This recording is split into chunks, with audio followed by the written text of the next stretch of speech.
সর্বকালের সর্বশ্রেষ্ঠ মহামানব হযরত মুহাম্মদ মুস্তাফা সাল্লাল্লাহু আলাইহি ওয়াসাল্লাম ও তার পবিত্র ধর্মিনী আম্মা জান হযরত আয়েশা রাদিয়াল্লাহু আনহার বিবাহকে কেন্দ্র করে অত্যন্ত জঘন্য ভাষায় কটূক্তি করেছে। মহানবী হজরত মুহাম্মদ সাল্লাল্লাহু আলাইহি ওয়াসাল্লামকে নিয়ে ভারতীয় পুরোহিত রামগিরি মহারাজ ও বিজেপির বিধায়ক নিতেশ রানের কটূক্তির প্রতিবাদে বুধবার ঢাকায় সমাবেশ ও বিক্ষোভ মিছিল অনুষ্ঠিত হয়েছে।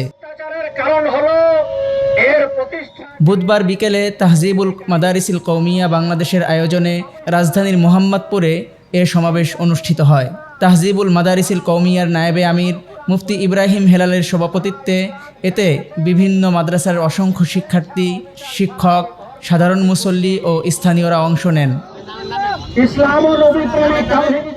সমাবেশে বক্তারা পুরোহিত রামগিরি ও বিধায়ক রানে কর্তৃক মহানবী সাল্লাল্লাহু আলাইহি ওয়াসাল্লামকে অবমাননার তীব্র প্রতিবাদ জানান।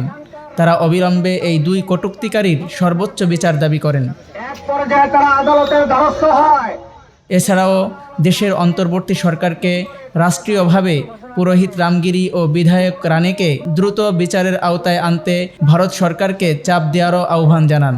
বক্তারা বলেন, মহানবী সাল্লাল্লাহু আলাইহি ওয়াসাল্লামকে অবমাননার প্রতিবাদ ও ভারত বিরোধী এই সমাবেশ ও বিক্ষোভ মিছিল সবে শুরু হলো। ভারত যদি কটূক্তিকারীর বিচার না করে, ভারতীয় মুসলমানদের উপর নির্যাতন বন্ধ না করে এবং বাংলাদেশ বিরোধী ষড়যন্ত্র ও অপতৎপরতা থেকে বিরত না হয়, তাহলে এদেশের রাসূল প্রেমিক মুসলমান দেশপ্রেমিক জনগণ খুব শিগগিরই ভারতের বিরুদ্ধে আরও কঠোর কর্মসূচি গ্রহণ করবে। যাত্রা শুরু করে বক্তারা অন্তর্বর্তী সরকারকে আওয়ামী সরকারের নতজানু পররাষ্ট্রনীতি বর্জন করে চোখে চোখ রেখে কথা বলার নীতি গ্রহণের দাবি জানান। সেই সাথে আওয়ামী শাসনামলে বাংলাদেশের স্বার্থকে জলাঞ্জলি দিয়ে করা সব চুক্তিকে দেশের স্বার্থের অনুকূলে নবায়ন করারও আহ্বান জানান তারা।